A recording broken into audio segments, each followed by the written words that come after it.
Hello everyone. Nanap po tayo bagong sweldo.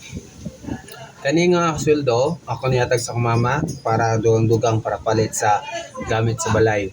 Kay akong plano, ang balay na mo kay i-renovate.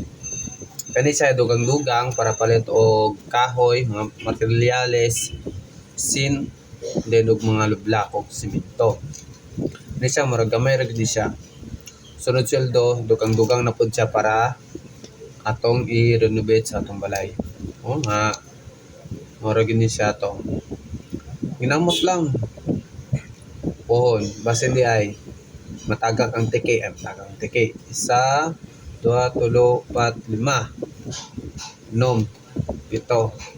Natay 6, 1. 1, 2, 3, 4, 5, 6.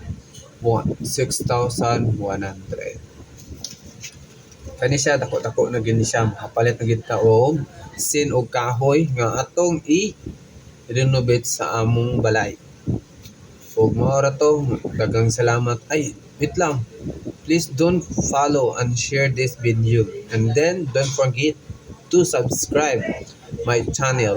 Mamaya ipopost ko ito sa YouTube ko at saka Facebook ko. At yung link naman sa YouTube ko, ilalagay ko doon mamaya. O sige, mayong salamat, daghang salamat sa iyong tanan.